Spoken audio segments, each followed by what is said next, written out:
Jeff Jenkins, manages to survive by the skin of his teeth. He's had many close calls already, and he's guaranteed to have more. Question is, how many more can he survive? Welcome back, survivors. Make sure to hit like and subscribe to help Jeff reach the pinnacle of his existence. Day 4 begins with a thick fog outside. Jeff will need to stay around fairly secure locations because zombies are able to sense you better than you can see them. Jeff begins crafting a stone knife using a tree branch, chipped stone, and ripped sheets to bind them together. He will use this knife to begin crafting spears out of any remaining tree branches he finds. Making a stone knife is very handy when you haven't had any luck finding a kitchen knife or a hunting knife. Stone knife doesn't have as much durability, but it's easy to make. It's also worth noting that you can just use a chipped stone to make one spear. Problem is, you'll only get one use out of that stone using this method, making it very inefficient. After taking a quick look outside, Jeff decides to stay in for a while. The fog will eventually dissipate, and it's much too dangerous to venture out at this time. Warming up your food is preferable as it helps your mental state, even though it's not necessary. Time for a little TV, Jeff thinks. Another cooking show? It's not even Hell's Kitchen. Jeff gets antsy and heads outside. Here's another tip. Push on doors and see if that gets anyone's attention inside the room. Be careful though, it won't always attract the zombies inside.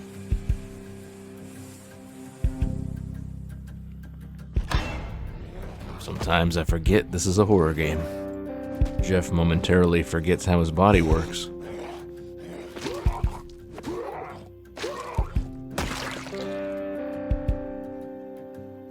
Jeff moseys about for a little while, scoping out the neighborhood. Here's another tip. Always watch your back.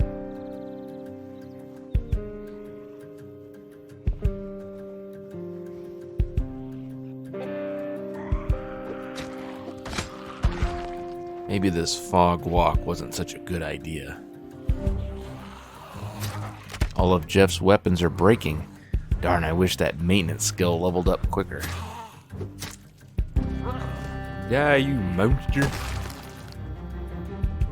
Knowing the risks, do you think it's smart to wander around in the fog? Let me know in the comments. Things only get dicier. Even while remaining vigilant, the dead are still able to find Jeff. He will have to pick his targets wisely and always check his six. If things start to go south, he can always lead them away.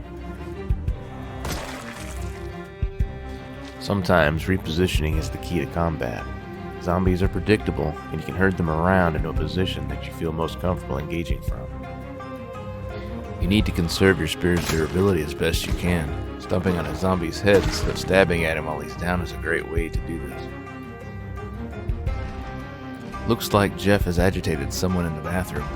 Jeff will return to this house later. Storage sheds are always a treasure trove of tools that you will need for long-term survival. I don't care what stage of Zomboid you are in, a box of nails is always an instant pickup. This is why you always scope out a house before just jumping in. There's at least 3 zombies in this house with possibly more on unseen tiles. Bring the zombies outside of the house to deal with them. Though much safer fighting zombies outside than in close quarters. Come on, Jeff. Your spear skill is still too low, and now the spear broke. Ugh. Jeff now has to retreat back home. This is why you should always have extra weapons ready to go. At least the fog is lifting. This will make the rest of the day more productive. Those 2 zombies are still fairly close behind. Here's a good tip. Break line of sight to lose the zombies. They will search your last known location, but if you can get far enough away, they won't be able to find you.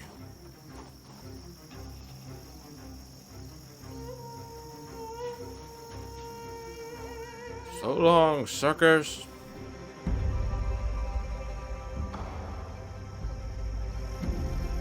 Your brain is your greatest weapon against the undead. If you don't use it, you will definitely lose it. Fresh spears ready to go. Preparation and readiness are very important. Oops! Taste my tickling spear technique. Leveling skills takes a long time in Zomboid. Being patient is important, and then you'll get bit, die, and have to re-level up all over again. And another spear breaks.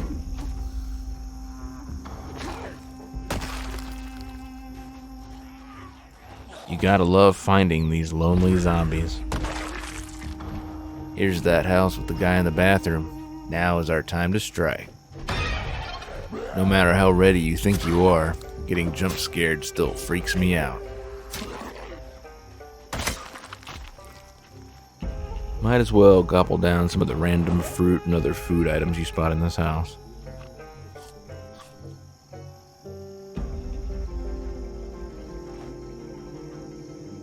Looking good, Jeff.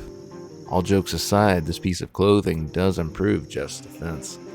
Got a couple more zombies kind of wandering around out here. Pop. Squish.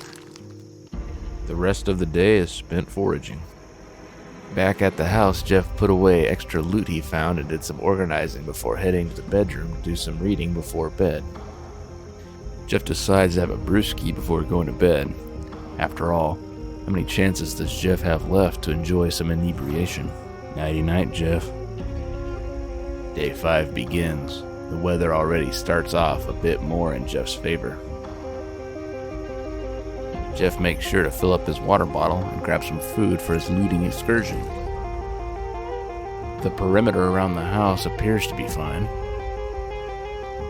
And so Jeff begins foraging again. No surprises here. A small car crash happened here. Jeff finds a lug wrench in the back of the trunk. He doesn't take it, however, but it's nice to know that it's here. Most of the zombies have clustered up now. Clearing them will be more difficult, but not impossible. You have to deal with these random single zombies first. Don't want them to join the cluster. 1, 2. Jeff finds a local barbecue joint. Maybe some decent food or cooking supplies in here. He decides to eat a stale burger. This won't make him sick, but can increase boredom for reasons unknown. He finds a couple sacks of potatoes. These are nice because potatoes last longer than other produce. If you eat enough, you can actually increase your weight. Wow, and an ice cream too. This place has proven to be very useful. Meat cleavers are great because, like a knife, you can make spears with them. All of the major directions to go are covered with zombies. This is going to take some patience and skill to proceed. Jeff decides to take on these random too. He pays dearly for his hubris. 2 scratches. Well, at least it's not a bite, but scratches can still end your life. And now a broken spear. Jeff is in some major trouble, and his life may be over. Luckily, he always brings some extra ripped sheets and bandages for these occasions. Even if the wounds aren't fatal, you will bleed to death eventually. You always need to bring plenty of ripped sheets so you can redress the wounds as needed. Failure to do so will cause the wound to become infected. Having alcohol wipes or disinfectant is important for keeping the wounds clean. Jeff decides to hightail it home so he can take care of his wounds better. Might as well forage on the way back. You might just get lucky. He made it back home without any other issues, thank goodness. This might sting a little. Ow, ow, ow, ow, ow. Take a cooking pot, fill it with water, heat it up on a cooking source, in this case the oven. Now you can sterilize your bandages and rip sheets.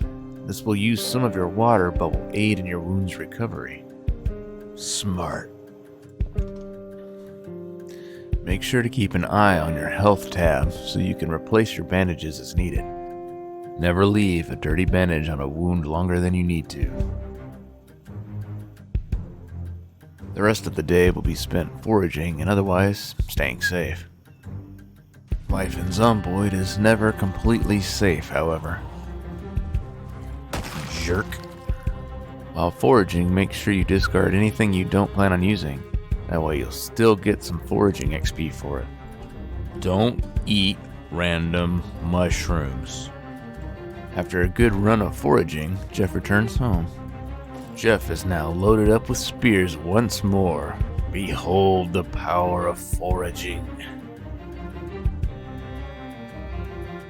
Jeff grabs some cold, frosty beer and heads off to his bedroom. This could be his last night on Earth.